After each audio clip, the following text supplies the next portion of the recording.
My parents gave the entire inheritance to my brother in their will and excluded me, so I stopped paying their bills. But weeks later, my mom told me the mortgage was due. I blocked her. My name is Brittany, and I need to tell you something that completely shattered my world 3 weeks ago. For the past 8 years, I've been the one keeping my family afloat financially. Every month, without fail, I've paid for my parents' groceries, their medications, doctor visits, utility bills, and house maintenance for both properties they live in. I never complained because I love them, and honestly, I thought this was what good daughters do. I work as a software engineer at a tech company downtown, and while I'm not wealthy, I make enough to cover my own expenses and theirs too. My brother Jake, on the other hand, has been unemployed for most of his adult life. He's 32 and still lives with our parents, jumping from one failed business idea to another, never holding a steady job for more than a few months. Last Tuesday, I was sitting in Mr. Henderson's office. He's been our family lawyer since I was a kid. Mom had asked me to come with her to discuss some paperwork, which I assumed was routine stuff. What I didn't expect was to discover that my mother had drafted a will that left both of my grandparents' houses exclusively to Jake. Both houses. The only real assets our family owns, built by my hardworking grandparents who started with nothing. I sat there in that leather chair, staring at the documents, reading the same lines over and over. All real property, including the family residence on Maple Street and the rental property on Oak Avenue, shall be bequeathed to Jacob Mitchell Thompson. Not a single mention of my name anywhere in the inheritance section. There must be some mistake, I said, my voice barely above a whisper. Mr. Henderson adjusted his glasses and looked uncomfortable. I'm afraid not, Brittany. Your mother was very specific about her wishes. I turned to look at Mom, who was avoiding eye contact, fidgeting with her purse strap. Mom? Is this really what you want? She finally met my eyes, and I saw something there I'd never seen before. Guilt, but also stubbornness. Honey, Jake needs a place to live. You already have your own apartment, your own life. He needs security. Security? I stood up so fast my chair rolled backward. What about the security I've been providing for 8 years? What about the thousands of dollars I've spent keeping food in your refrigerator and keeping the lights on in both of those houses? That's different, Mom said, her voice getting defensive. That's just helping family. These houses, they need to stay in the family name. And I'm not family? The words came out sharper than I intended. Mr. Henderson cleared his throat. Perhaps we should discuss this at home, ladies. But I was already grabbing my purse, my hands shaking with a mixture of anger and disbelief. No, I think I've heard enough. As I walked to my car, my mind was racing. 8 years of sacrificing my own savings. 8 years of making sure they never went without anything they needed. And this is how they repay me? By ensuring I inherit absolutely nothing while my unemployed brother gets everything? The drive home was a blur. I kept thinking about all the times I'd canceled my own plans to drive them to medical appointments, all the vacations I didn't take because I was paying their bills instead. I thought about the time Jake borrowed $5,000 from them for his revolutionary food truck idea that failed within 6 months. Money that came directly from the budget I provided each month. When I got home, I sat in my living room and did something I never thought I'd do. I calculated exactly how much money I'd spent on my parents over the past 8 years. Rent for their main house, utilities for both properties, groceries, medications, car maintenance, property taxes, insurance, everything. The number was staggering, over $200,000. $200,000, and I'm not even mentioned in the will. That night, I made a decision that would change everything. The next morning, I woke up with a clarity I hadn't felt in years. I made my coffee, sat at my kitchen table, and started canceling things. First, I called the grocery delivery service and canceled their weekly order.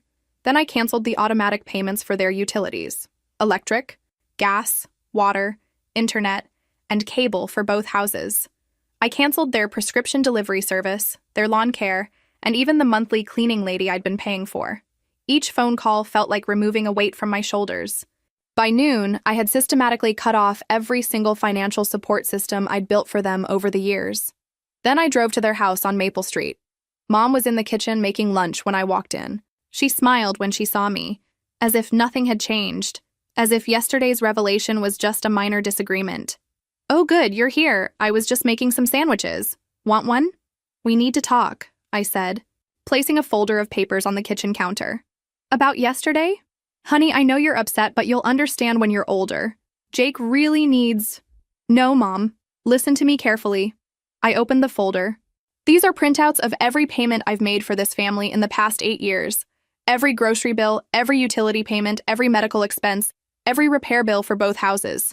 She glanced at the papers but waved her hand dismissively. Brittany, you don't need to. $237,412, I said clearly. That's what I've spent keeping this family afloat, while Jake has contributed exactly $0. That's not fair. Jake helps in other ways. What ways? I asked. Name one bill he's paid. One grocery shopping trip he's made with his own money. One time he's taken you to a doctor's appointment in a car he pays insurance for. Mom fell silent, and I could see Dad walking in from the living room, probably drawn by my raised voice. What's all the commotion? Dad asked. I'm explaining to Mom that as of today, I'm no longer paying for anything related to this household or the rental property. Dad's face went white. What do you mean? I mean exactly what I said. No more grocery money, no more utility payments, no more prescription costs. Nothing.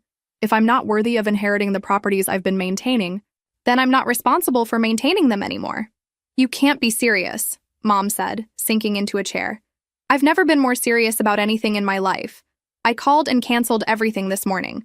Your next electric bill will come directly to you. But we can't afford all that on just our Social Security, Dad protested.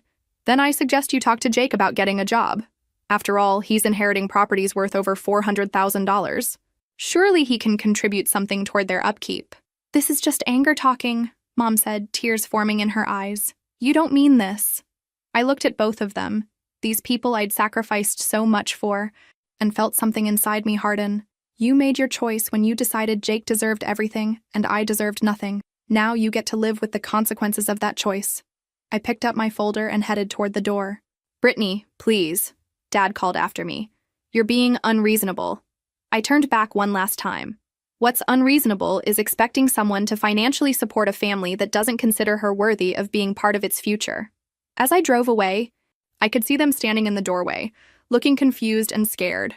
For the first time in 8 years, their financial security was entirely in their own hands. That evening, Jake called me. What the hell is wrong with you? He started without even saying hello. Hello to you too, Jake. Mom and Dad are freaking out. They said you're cutting them off financially over some stupid will thing. Stupid will thing? I laughed, but there was no humor in it. Jake, do you have any idea how much money I've spent on this family while you've been living rent-free and job-free? That's different. You make good money. You can afford it. And you can't work? There was silence on the other end. The will stays as it is, he finally said. Those houses should go to someone who actually needs them. Then someone who actually needs them can pay for them too. I hung up and turned off my phone. For the first time in years, my bank account was going to stay intact at the end of the month. 2 weeks into my financial boycott, reality began hitting my parents hard. The first sign was when their electricity got disconnected at the rental property on Oak Avenue. Mom called me 7 times that day, but I didn't answer. I'd changed my ringtone for their numbers to silent. The second wake-up call came when their internet and cable got cut off at the main house. Suddenly, Dad couldn't watch his evening news, and Mom couldn't video chat with her sister in California. By the 3rd week, they were rationing groceries. I know all this because Mrs. Rodriguez, their next-door neighbor, came to see me at work. She found me in the coffee shop across from my office building during my lunch break. Brittany, honey, she said, sliding into the booth across from me. I'm worried about your parents. Hello, Mrs. Rodriguez. How are you? I'm fine, but your mom and dad, they're struggling. Your father was asking me yesterday if I knew anyone who needed yard work done. Can you imagine? A 73-year-old man looking for manual labor jobs. I took a sip of my coffee and didn't respond immediately. And your mother, she continued. She's been going to 3 different grocery stores to compare prices on everything. Yesterday, I saw her putting back a container of yogurt because it was 50 cents more than she wanted to spend. That sounds like budgeting, I said calmly. Mrs. Rodriguez leaned forward. Brittany, what happened? Your parents won't tell me details, but I know something's wrong. You've always been so good to them. I looked at this woman who'd been like a second mother to me growing up, who used to give me cookies when I walked home from school, and I felt my resolve waver for just a moment. They decided Jake should inherit both of my grandparents' houses. All of the family property goes to him, and I get nothing, despite being the one who's financially supported them for 8 years. Mrs. Rodriguez's eyes widened. Both houses? Nothing for you? Nothing. But you're the one who... She paused, processing this information. You pay for everything, don't you? I did. Past tense. She sat back in her seat, shaking her head. I had no idea about the will, but I always wondered how they managed so well on just Social Security. Your father's pension is tiny, and your mother never worked outside the home. Now you know. And Jake? Where is he in all this? I almost laughed. Jake told them he can't afford to help because he doesn't have a steady job. Same excuse he's been using for 12 years. Mrs. Rodriguez was quiet for a long moment. You know, your grandmother would be rolling over in her grave if she knew Jake was getting everything while you get nothing. That woman adored you. She always said you had more backbone than the rest of the family combined. Well, she was right about the backbone part. Over the following weeks, the calls started coming. My Aunt Linda from California, Cousin Rachel, Uncle David, even my mom's childhood friend from high school. Everyone had the same message. I was being unreasonable, cruel, vindictive. I was abandoning elderly parents who needed me. What none of them mentioned was offering to help my parents themselves. The breaking point came when Father Martinez from their church showed up at my apartment on a Sunday evening. Brittany, I hope you don't mind me stopping by. Your mother asked me to speak with you. I let him in, offered him coffee, and listened to his prepared speech about forgiveness, family obligations, and Christian charity. Father Martinez, I said when he finished, let me ask you something. If someone in your congregation had been financially supporting their parents for 8 years, and then discovered those parents had written a will giving everything to a sibling who'd never contributed anything, what would you tell that person? He looked uncomfortable. I would tell them that earthly possessions aren't as important as family relationships. Would you? Even if that person had sacrificed their own financial security, their own dreams, their own future planning to take care of parents who then decided they weren't worthy of inheriting anything? Brittany, your parents love you. Do they? Because people who love you don't usually exclude you entirely from their legacy while benefiting from your sacrifice. Father Martinez left without accomplishing his mission. 2 days later, Mrs. Rodriguez came to see me again, but this time her approach was different. I've been thinking about our conversation, she said, and I need to tell you something. I think you're right. That surprised me. I've been watching your parents for 3 weeks now, and I've been watching Jake. Do you know what that boy does all day? He sits in that rental house playing video games. His parents are rationing food and struggling to pay bills. And he's in there playing games and ordering pizza delivery. Pizza delivery? I asked. With what money? I wondered the same thing. So I asked him directly yesterday when I saw the delivery car.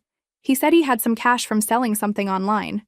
Brittany, if he has money for pizza, why doesn't he have money to help his parents buy groceries? I felt vindicated, but also sad. This was exactly what I'd been trying to tell everyone. And another thing, Mrs. Rodriguez continued, I never knew you were paying for everything. I always thought your parents were managing well on their own. If I'd known they were completely dependent on you financially, I would have understood their situation differently. Most people don't know. I never advertised it. Well, maybe you should have. Because now I'm looking at this whole situation and wondering what kind of parents take that much financial support from one child and then give everything to the other child who does nothing. That afternoon, I got a call from a number I didn't recognize. Brittany, this is Tom Henderson, the lawyer. I think we need to talk. About what? Your parents came to see me today. They want to know if there's a way to modify the will temporarily, just to get you to resume financial support. I almost laughed. Temporarily. They're not ready to make permanent changes, but they're wondering if they could add some provision that might satisfy you for now. Mr. Henderson, let me be very clear. Either they value me enough to include me as an equal heir, or they don't. There's no middle ground here. Brittany, I have to tell you, I've been practicing law for 30 years, and I've seen this situation before. Usually the child who's been providing support is the one who gets the larger inheritance, not the one who gets excluded entirely. Usually, in 90% of cases like this, yes, what your parents are doing is unusual. After I hung up, I realized that even their own lawyer thought they were being unreasonable. But I also realized something else. They were starting to crack. 5 weeks after I'd cut off all financial support, my phone rang at 6:47 a.m. on a Tuesday morning. It was Mom, and she was crying so hard I could barely understand her. Brittany, please, you have to help us. There's something I never told you about the Oak Avenue house. I was immediately alert. What about it? There's still a mortgage on it, a big one. Your father, he took out a home equity loan against it 5 years ago when he had that heart surgery. And we never paid it off. The payments are $1,500 a month, and we're 3 months behind. I sat up in bed, my mind racing. 3 months behind? How were you making the payments before? Through her sobs, the truth came out. You were making the payments. Remember when I told you our property taxes went up? That extra money every month? That was going to the mortgage payment. I felt like I'd been punched in the stomach. You lied to me. For 3 years, you told me the property taxes had gone up, and I was actually paying the mortgage on a house you were planning to give entirely to Jake. I'm sorry. I'm so sorry. But Brittany, they're going to foreclose. We got the papers yesterday. We have 30 days to catch up on the payments or they're taking the house. How much do you owe total? $87,000. I was quiet for a long moment, processing this information. So let me get this straight. You want me to save a house that's going to belong to Jake, using money I've earned, while I'm not even mentioned in your will? Please. Brittany, it's half of everything we have to leave behind. If we lose this house, Jake only inherits 1 property instead of 2. The irony was staggering. And what does Jake say about this situation? He doesn't know yet. We were hoping you could help us figure out what to do before we tell him. You haven't even told the person who's supposed to inherit this house that he might lose it? After I hung up, I sat in my kitchen drinking coffee and thinking, this changed everything. They weren't just expecting me to support them while they were alive. They'd been tricking me into paying for Jake's inheritance. I decided to do something I'd never done before. I called Jake directly. Jake, we need to talk about the Oak Avenue house. What about it? Did you know there's a mortgage on it that's about to go into foreclosure? Silence.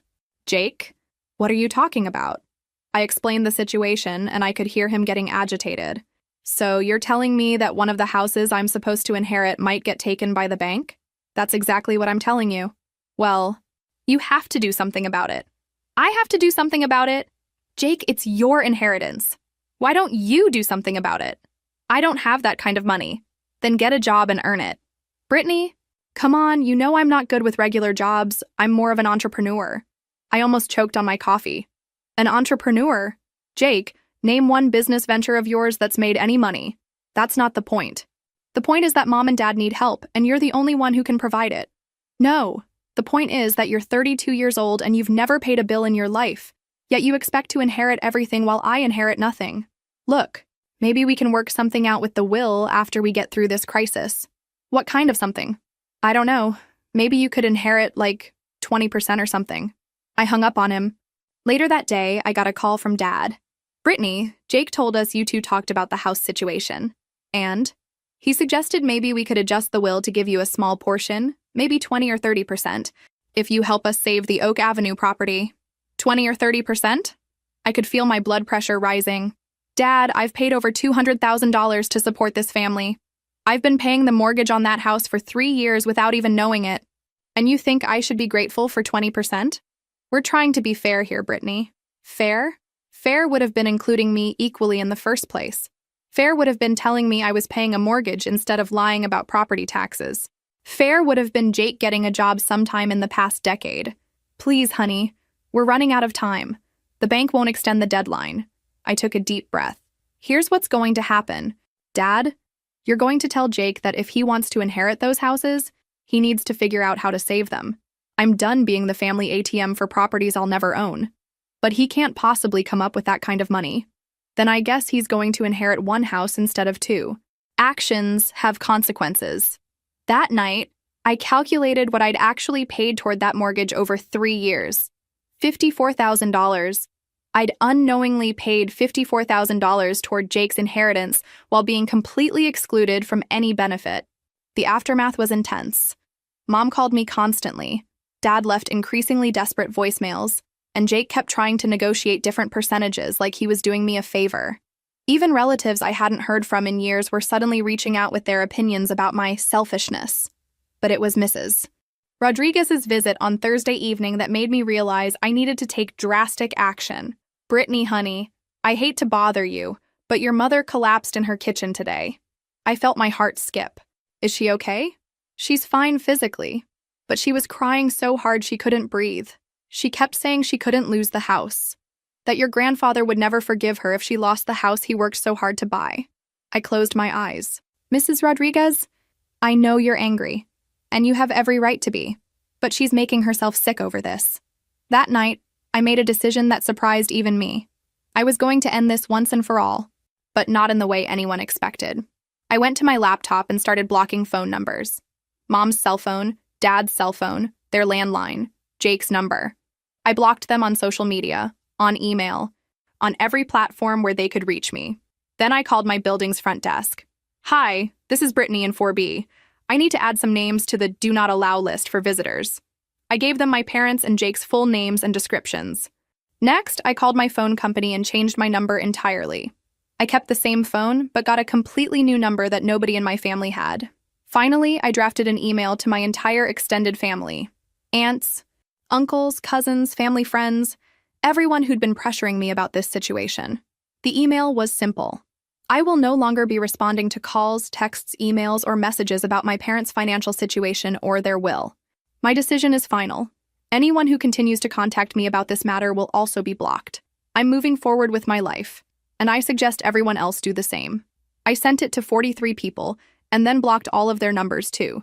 The silence that followed was both terrifying and liberating. For the first time in weeks, my phone wasn't ringing constantly. No one was leaving tearful voicemails or angry texts. I could eat dinner without being interrupted by someone telling me what a horrible daughter I was. But the silence also meant I had no idea what was happening with them. Were they okay? Had they figured out a solution? Was Mom still making herself sick with worry? I found myself checking the local news website, half expecting to see a story about elderly couple loses home to foreclosure. The not knowing was almost worse than the constant harassment. I threw myself into work and started seeing a therapist for the first time in my life. Dr. Sarah helped me understand that what I was experiencing was grief, not just for the relationship with my parents, but for the version of them I'd believed in. You're mourning the parents you thought you had, she explained during our third session. The ones who valued you, who saw your sacrifices, who would naturally want to include you in their legacy. But they are my parents, the same people who raised me, who I've been helping all these years. Yes, but you're seeing them clearly for the first time. Sometimes the people we love are capable of treating us badly, even when they claim to love us back. 3 weeks into my communication blackout, I was getting groceries when I spotted a familiar figure in the frozen food aisle. It was Jake, and he looked terrible. His hair was greasy, his clothes looked like he'd slept in them, and he was studying the price tags on frozen pizzas like he was solving a complex math problem. He saw me at the same moment I saw him. For a second, we just stared at each other across the freezer cases. Then he walked over. Brittany, thank God. I've been trying to reach you for weeks. I didn't say anything. Look, things are really bad. Really, really bad. Mom's been having panic attacks, Dad's blood pressure is through the roof, and the bank? God, the bank is processing the foreclosure. I pushed my cart past him toward the checkout lanes. Brittany, wait, please, we lost the house. We lost the Oak Avenue house. Jake was following me now, his voice getting desperate. I'm only going to inherit one house now instead of two because you wouldn't help. I stopped walking and turned to look at him. We need to fix this, he continued. All of it. The money situation, the will, everything. Mom and Dad are ready to talk about changing the will. Really changing it. Not just the small percentage thing. I studied his face. He looked genuinely panicked. Genuinely desperate. How much of the will? I asked quietly. Whatever you think is fair. 50-50. We'll split everything 50-50. For a moment, I felt a surge of something that might have been hope. Then I remembered everything that had led to this moment. Jake, I said calmly, 3 months ago, 50-50 might have been enough. But that was before I found out you all had been lying to me about what I was paying for. That was before you offered me 20% like you were doing me a favor. That was before you called me selfish for not wanting to pay for your inheritance. His face crumpled. Brittany, please. I'm sorry. We're all sorry. I looked at this man who had never worked consistently, never contributed to the family finances, never took responsibility for anything, and I felt something I'd never felt before toward my brother. Pity. I'm not interested in being anyone's backup plan, Jake. You made your choices. Now live with them. I walked away, leaving him standing next to the frozen pizzas, and I didn't look back. 2 months later, I learned about the foreclosure through an unexpected source, a letter from the bank's legal department addressed to me personally.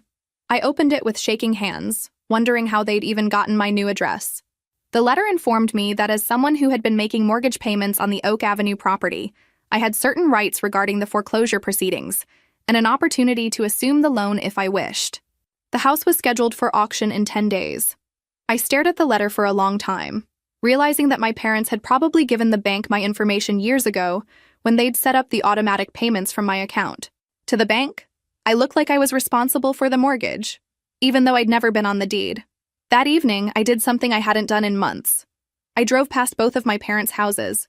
The Oak Avenue property had a large foreclosure notice stapled to the front door and weeds growing in the yard. The windows were dark, and Jake's beat-up Honda wasn't in the driveway. The for rent sign was gone, replaced with a notice of trustee sale sign. The main house on Maple Street looked smaller somehow, shabbier. The lawn was overgrown, and I could see that one of the shutters was hanging crooked. Dad's old truck was parked in the driveway, but the inspection stickers had expired months ago. I sat in my car across the street, remembering all the Sundays I'd spent here, all the family dinners, all the times I'd helped Dad fix things around the house or sat with Mom while she recovered from various minor surgeries. This was the house where I'd grown up, where I'd learned to ride a bike in the driveway, where I'd brought my first boyfriend to meet my parents. And according to their will, none of it would ever be mine. The next day, I called Mr. Henderson. "Brittany, I'm so glad you called. Your parents have been trying to reach you for months." "I'm not calling about them. I'm calling about the foreclosure. I got a letter from the bank." "Ah, yes. I was wondering if you'd received that. Technically, since you were making the payments, you have standing to intervene in the foreclosure process." "What would that mean exactly?" "You could assume the mortgage, catch up on the back payments, and continue making payments. The property would then be yours, regardless of what your parents' will says." I was quiet for a moment, processing this information. How much would I need to catch up on the back payments? About $12,000, plus fees, total probably around $15,000. $15,000 to own a house worth at least $150,000. A house I'd been unknowingly paying the mortgage on for 3 years. And if I did this, my parents couldn't contest it? No. The bank has the right to foreclose, and you have the right to assume the loan as someone who was making payments. It's all perfectly legal. I need to think about this. That night, I lay in bed, staring at the ceiling. I could save the house, but it would mean taking something that my parents had planned to give to Jake. On the other hand, I'd already paid $54,000 toward that mortgage without knowing it. In a very real sense, I'd already been buying that house for 3 years. The next morning, I made my decision. I called the bank. I want to assume the mortgage on the Oak Avenue property and bring the payments current. Within a week, I owned a house. The same house my parents had lied to me about. The same house they'd planned to give to Jake as part of his inheritance. I paid the back payments and fees with money from my savings account. Money I had because I'd stopped supporting my parents. I didn't tell anyone what I'd done. I simply hired a property management company to clean it up and rent it out. Within 2 weeks, I had tenants and was collecting $900 a month in rental income. 3 weeks later, Mrs. Rodriguez tracked down my new phone number through my work. "Brittany, honey, I hope you don't mind me calling, but I had to tell you what happened." "What happened?" "Your parents found out about the house. About you buying it. Jake saw the new tenants moving in and asked around until he figured out what had happened." I waited. "Your mother had another breakdown. Not just crying this time, a real breakdown. She kept saying she'd lost everything, that she'd ruined everything, that she'd driven away the only child who ever helped them." I felt a pang of something. Not quite guilt, but not satisfaction either. "And your father, Brittany, he looked so old when I saw him yesterday. So defeated. He told me he finally understood what they'd done to you." "What do you mean?" "He said they'd taken your money for years, and then tried to take your inheritance too. He said he never realized how much they'd been taking advantage of you until it was too late." Mrs. Rodriguez paused. "Jake moved out." "What?" "He moved back in with some friend. Said he couldn't stand being around them anymore because they blame him for everything that went wrong. Apparently, there was a big fight where your mother told him he was useless and your father said he was ashamed to have raised such a lazy son." I absorbed this information slowly. Jake was gone. My parents were alone in that house, probably for the first time in years. "Brittany," Mrs. Rodriguez continued, "I think they're ready to really talk now, really change things." "What makes you think that?" "Because your mother asked me to find your new phone number. She said she wanted to offer you the Maple Street house." "Offer me what?" "She wants to sign it over to you now while she's still alive. She said she wants to make sure you get something, even if it means Jake gets nothing." I was quiet for a long moment. "She also said to tell you that she's sorry, really, truly sorry, and that she understands if you never want to speak to them again, but she hopes you'll at least consider letting them try to make this right." After I hung up, I sat in my kitchen with a cup of coffee, thinking about everything that had happened. I owned one of the houses now. My parents were apparently ready to give me the other one. Jake was out of the picture entirely. I'd won, in a sense. But it didn't feel like victory. It felt like watching a family implode. The next day, I drove past the Maple Street house again. This time, I saw Dad in the yard, trying to fix the crooked shutter with a screwdriver. He looked thin and frail, older than his 73 years. For the first time in months, I felt genuinely sorry for him. The news of what I'd done spread through the neighborhood quickly. Within a few days, I started hearing from people I hadn't spoken to in years, some supportive, others critical. My cousin Rachel called my work number since I'd blocked her personal line. "Brittany, I can't believe you foreclosed on your parents' house." "I didn't foreclose on anything. Rachel, I prevented a foreclosure by assuming a mortgage that I'd been unknowingly paying for 3 years. But that house was supposed to go to Jake. According to who? I never agreed to pay for Jake's inheritance. This is vindictive and you know it.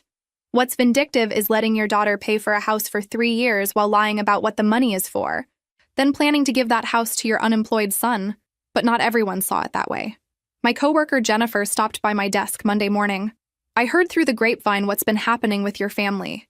I just wanted to say I think you did the right thing." That surprised me. "Really?" My sister went through something similar. She supported our dad for 15 years, and when he died, everything went to our brother who'd never sent him a dime. Some parents have this weird bias toward their sons, especially the ones who can't take care of themselves. I never thought about it that way. It's more common than you think. The responsible child gets taken advantage of while the irresponsible one gets rewarded. You stood up for yourself. Dr. Sarah helped me process the conflicting emotions during our session that week. "How do you feel about owning the house?" "Confused, mostly. Part of me feels like I earned it. I did pay the mortgage for 3 years. But part of me feels like I stole something from my family." "Did you steal it? Or did you stop allowing yourself to be stolen from?" That was a perspective I hadn't considered. "Brittany, you've spent 8 years being financially exploited by people who claimed to love you. When you finally protected yourself, they called you selfish. When you reclaimed something you'd unknowingly paid for, they called you vindictive. Do you see the pattern?" I did see it. And I was starting to understand that my guilt was less about what I'd done and more about a lifetime of being taught that putting myself first was wrong. The real test came when Mrs. Rodriguez called again. "Brittany, your mother wants to meet with you, just the two of you. She says she has something important to give you." "What kind of something?" "I don't know. But she seemed very determined. She asked me to tell you that she understands if you say no, but this might be her last chance to try to fix what she broke." I thought about it for 3 days before agreeing to meet her at the coffee shop near my office, neutral territory where I could leave if things went badly. Mom was already there when I arrived, sitting in a corner booth with a manila envelope in front of her. She looked smaller than I remembered, grayer, and there were dark circles under her eyes. "Brittany," she said when she saw me, her voice barely above a whisper. I sat down across from her but didn't say anything. "Thank you for coming. I wasn't sure you would. Mrs. Rodriguez said you had something to give me." Mom pushed the envelope across the table. "The deed to the Maple Street house. I had Mr. Henderson prepare the transfer papers. It's yours now if you want it." I stared at the envelope but didn't touch it.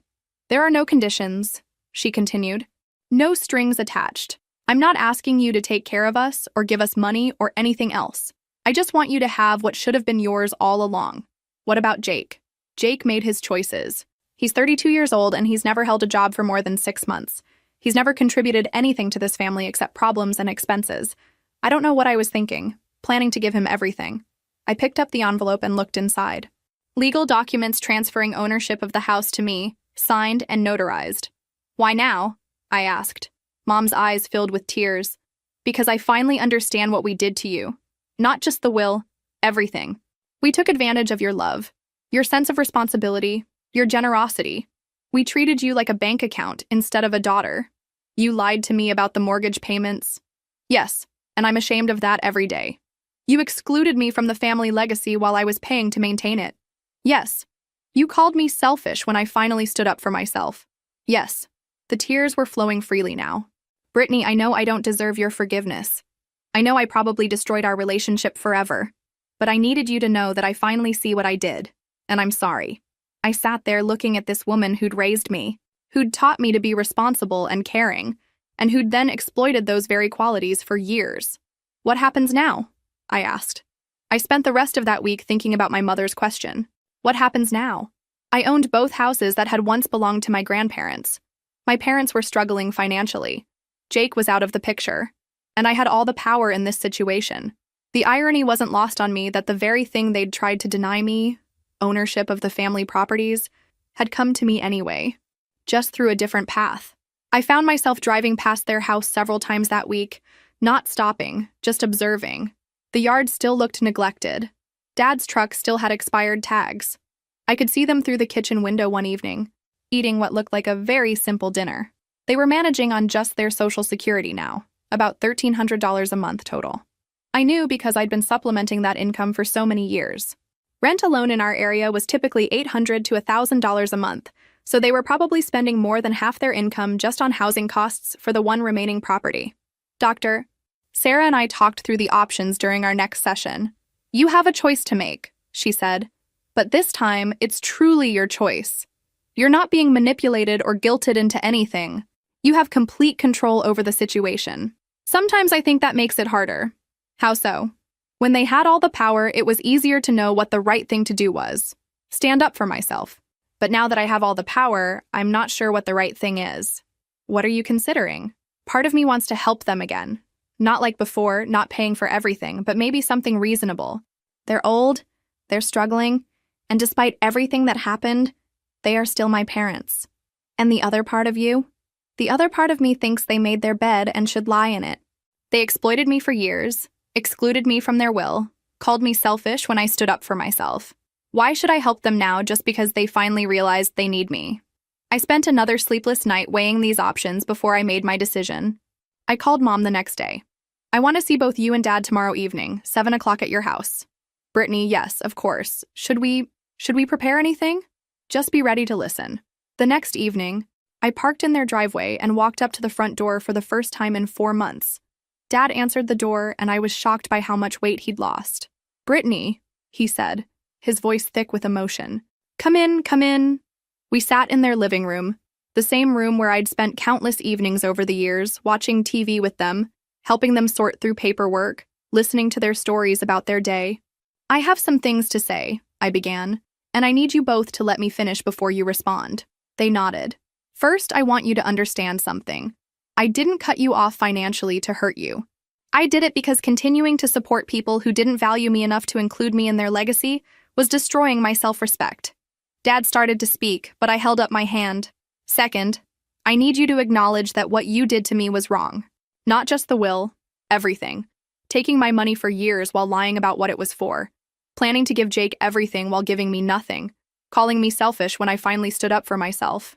It was wrong, Mom said quietly. All of it. Good. Because I need to know that you understand that before we talk about what happens next. I took a deep breath. I own both houses now. The Oak Avenue property through the foreclosure assumption, and the Maple Street house through the deed transfer. That means I have something I never had before. Choices. They waited. I've decided I'm willing to help you again, but on completely different terms than before. The relief on their faces was visible. Here's what I'm offering. You can live in this house rent-free for the rest of your lives. When you're both gone, I'll inherit it because I already own it. I'll pay for major repairs and maintenance because it's my property, and it's in my interest to maintain it. They started to smile, but I wasn't finished. However, you'll be responsible for your own utilities, groceries, medical expenses, and day-to-day living costs. I'll give you $300 a month to help bridge the gap between your Social Security and your actual expenses. But that's it. Brittany, that's very generous, Dad began. I'm not finished. There are conditions. If Jake ever moves back in here, the deal is off immediately. If either of you ever asks me for money beyond the $300 a month, the deal is off. If either of you ever criticizes my boundaries or calls me selfish for maintaining them, the deal is off. I paused to let that sink in. And one more thing. I want a written apology from both of you acknowledging what you did and how it affected me. Not for anyone else to see, just for me to have. Mom was crying again, but this time they seemed like tears of gratitude rather than despair. Brittany, she said, that's more than fair. It's more than we deserve. Yes, it is, but it's what I'm willing to do. Dad cleared his throat. What about Jake? Should we tell him about this arrangement? That's up to you. But make sure he understands that his inheritance is gone. Both houses belong to me now, and they'll stay that way. As I drove home that night, I felt something I hadn't experienced in months. Peace. Not the bitter satisfaction of revenge, but the calm confidence of someone who'd taken control of their life and set healthy boundaries. I'd found a way to help my parents without sacrificing my self-respect, and I'd done it entirely on my terms.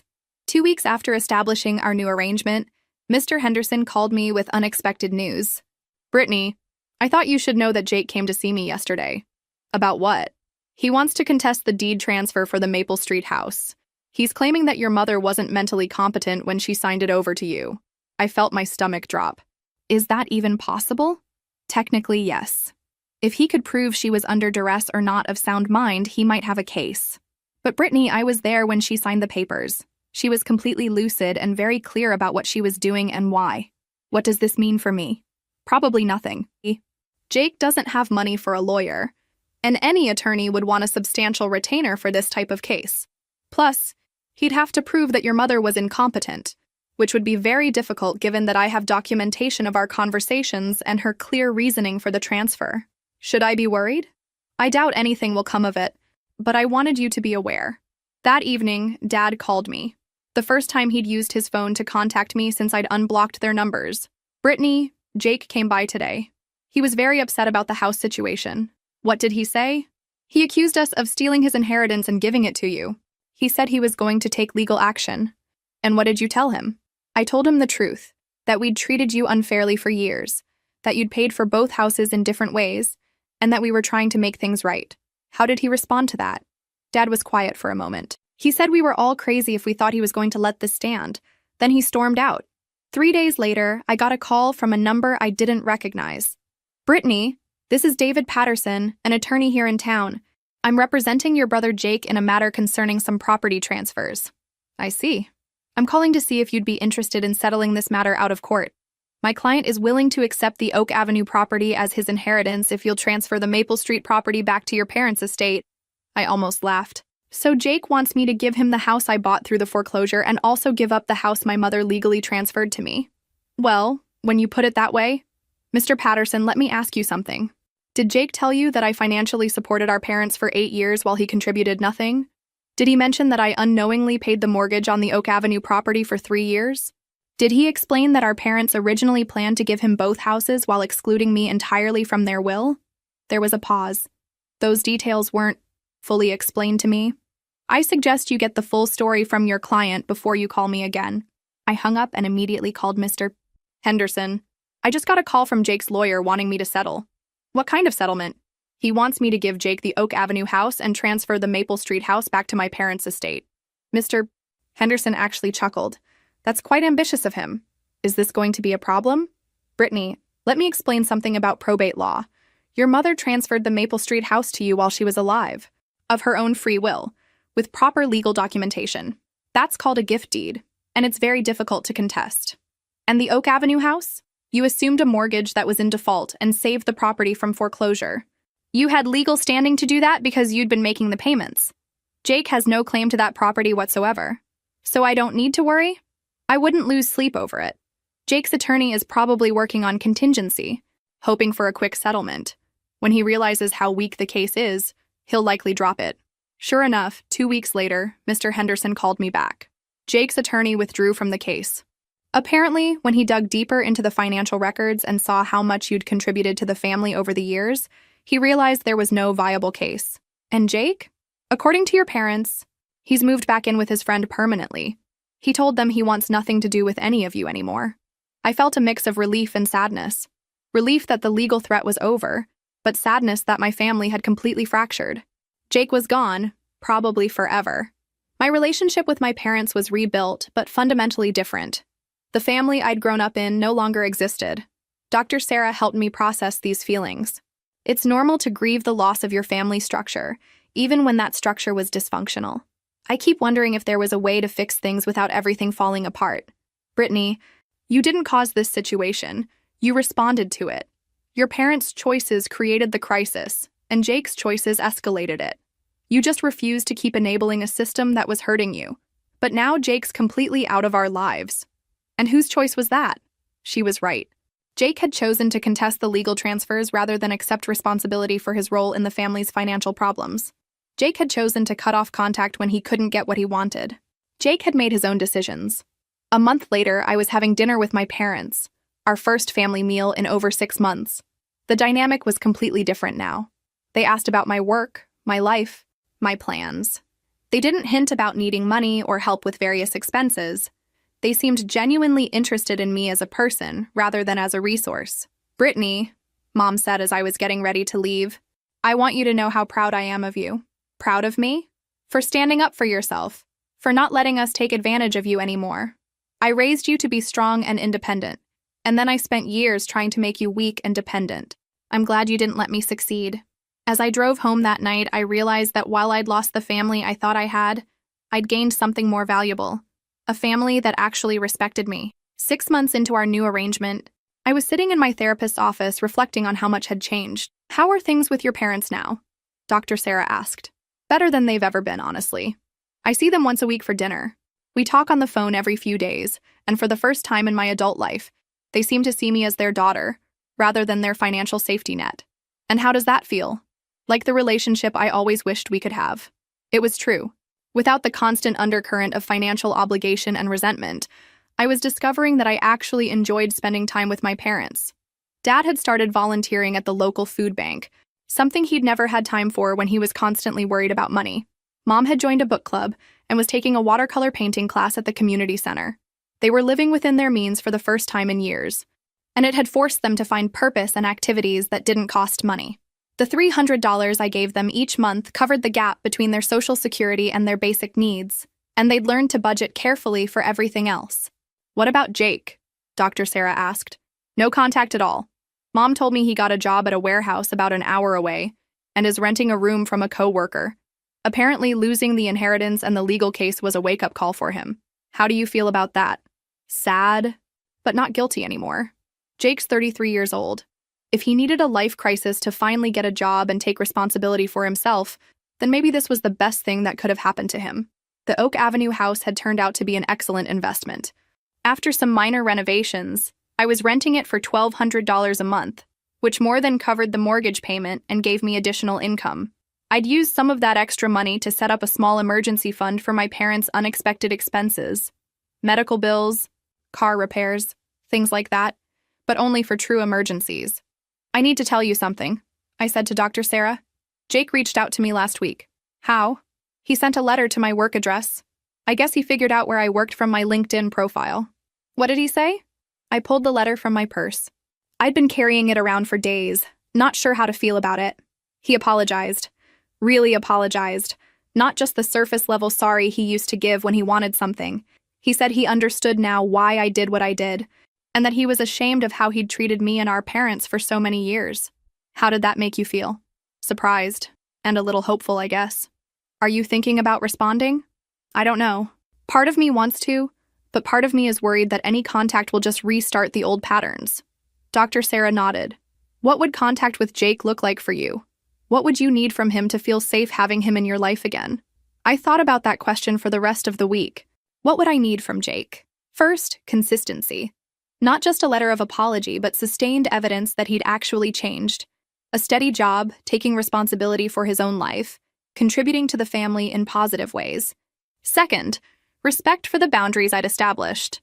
No asking me for money, no expecting me to solve his problems, no trying to guilt me into changing the property arrangements. Third, accountability.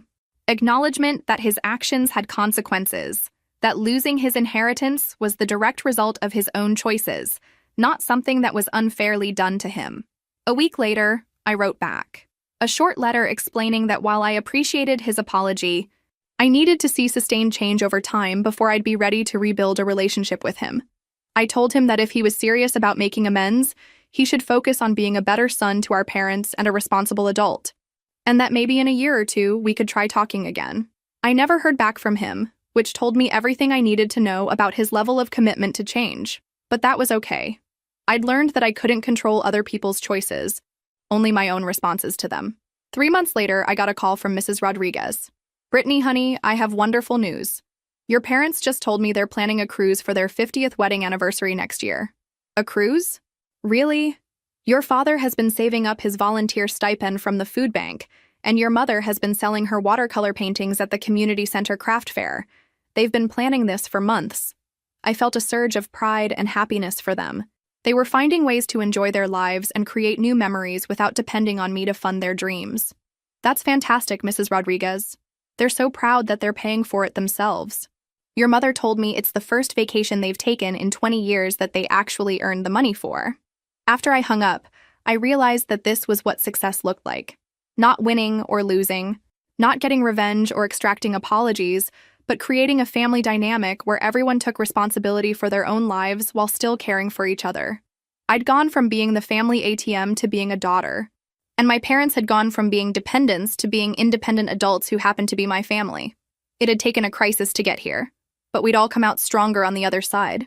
1 year after the crisis that changed everything, I was cleaning out some old files when I found the folder of financial records I'd shown my parents that first day. $237,412.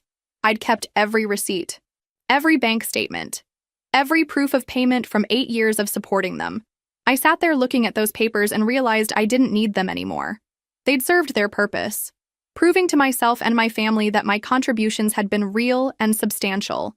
But now they just represented a chapter of my life that was over. I shredded every single document. That weekend was my parents' 50th wedding anniversary, and they were leaving for their cruise on Monday. They'd invited me to their small celebration dinner, just the three of us and Mrs. Rodriguez, who'd become like family over the years. "Brittany," Dad said, raising his glass of wine, "we want to make a toast."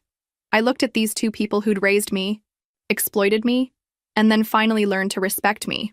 They looked healthier and happier than they had in years. "To our daughter," Mom continued, "who taught us that love isn't about what you can do for someone, but about who you choose to be for them. And who showed us that being a family means everyone contributes what they can, not just one person carrying everyone else," Dad added. Mrs. Rodriguez wiped her eyes. To Brittany, who stood up for herself when no one else would, I felt my own eyes getting watery. To second chances and new beginnings. After dinner, Mom pulled me aside. "I have something for you," she said, handing me a small wrapped package. Inside was a photo of my grandparents standing in front of the Maple Street house the day they bought it, along with a handwritten note from my grandmother that I'd never seen before. The note read, "For whoever inherits this house, remember that home isn't just a building. It's the love and sacrifices that happen inside it. Make sure that love and sacrifice flow both ways." "I found this in Grandma's papers after she died," Mom explained. "I've been saving it, but I never knew who to give it to. Now I know it was always meant for you." That night, I drove past both properties that were now mine. The Oak Avenue house had a lovely young family living in it, with bikes in the driveway and a garden growing in the backyard. The Maple Street house looked cozy and well-maintained, with warm light glowing from the windows where my parents were probably watching their evening TV shows. Both houses were thriving because they were occupied by people who valued them and took care of them. That seemed fitting. 2 years later, I got an unexpected call from Jake. Not a letter this time, but an actual phone call to my work number. "Brittany, I hope it's okay that I'm calling." "Hi, Jake. I wanted to let you know that I'm getting married next month." That surprised me. "Congratulations." Her name is Linda, and she's amazing. She's been helping me understand a lot of things about myself and about our family. That's good to hear. "Brittany, I know I don't have the right to ask this, but would you consider coming to the wedding? I'd really like you to meet her, and I'd like her to meet the sister who taught me what accountability looks like." I was quiet for a moment. "I've had the same job for 18 months now," he continued. "I'm paying my own rent, my own bills, everything. And I've been going to therapy to work on why I spent so many years thinking the world owed me something. Jake, I'm proud of you for making those changes. I know I can't undo the damage I caused, but I'm hoping maybe we can start over, not as the people we used to be, but as the people we are now." I went to the wedding. Jake looked different. Older, more serious, more grounded. Linda was a nurse who clearly didn't tolerate nonsense but was warm and funny. During the reception, Jake pulled me aside. "I need you to know something," he said. "I understand now why you did what you did. Not just cutting off the money, but taking the houses too. You didn't steal anything from me. You took back what you'd already paid for. Thank you for saying that. And I need you to know that I don't want anything from you. I'm not trying to get back into the will or get money or anything like that. I just want my sister back if you're willing." We took it slowly. Dinner every few months, holiday gatherings with our parents, gradual rebuilding of trust. Jake kept his word. He never asked me for money, never tried to change the property arrangements, never made excuses for his past behavior. By the time my parents passed away, Dad from a stroke at 78, Mom from cancer 2 years later, we'd rebuilt something that resembled a real sibling relationship. At Mom's funeral, Jake and I stood together at the graveside, and he said something I'll never forget. "Thank you for saving our family by refusing to enable it anymore." Today, 5 years after that devastating discovery in the lawyer's office, I own both of my grandparents' houses. The Oak Avenue property provides steady rental income, and I live in the Maple Street house where I grew up, surrounded by memories of the people who loved it before me. Jake visits occasionally with Linda and their daughter. He has a management position at the warehouse now and just bought his first house. Our relationship isn't what it was when we were kids, but it's honest and healthy in a way it never was before. Mrs. Rodriguez still lives next door, and she often tells people the story of how I saved myself and my family by standing up for what was right. Sometimes people ask if I regret how everything happened, if I wish I'd handled things differently. The truth is, I don't know if there was any other way to break the toxic patterns that had developed over so many years. Sometimes a family has to fall apart completely before it can be rebuilt on a healthier foundation. What I learned through all of this is that love without respect isn't really love. It's exploitation wearing the mask of family obligation. And that sometimes the most loving thing you can do for people is to stop enabling their worst behaviors, even when it feels cruel in the moment. I kept my grandmother's note and I think about it often. Love and sacrifice should flow both ways. It took a crisis to teach my family that lesson, but we all learned it eventually. The houses my grandparents built with their own hands are still in the family, just not in the way anyone originally planned. But maybe that's exactly how it was supposed to happen. Maybe my grandparents would be proud to know that their legacy ultimately went to the grandchild who understood the value of hard work and sacrifice, who fought to preserve what they built. As I write this, I'm sitting in the kitchen where my grandmother used to make Sunday dinners, where my mother learned to cook, where I spent countless hours growing up. The house is filled with love and sacrifice that flows both ways now, between me and the memories of those who came before, and between me and the family members who learned to respect the boundaries I fought so hard to establish. In the end, I didn't just inherit 2 houses. I inherited the knowledge that standing up for yourself isn't selfish. It's necessary. And sometimes, the people who love you most are the ones who need to learn that lesson the hardest way possible. My story isn't really about money or houses or wills. It's about learning that you can't pour from an empty cup, and that teaching people to respect you sometimes requires you to stop accepting less than you deserve. The family I have now is smaller than the one I started with, but it's built on mutual respect and genuine care, rather than obligation and exploitation, and that makes all the difference in the world.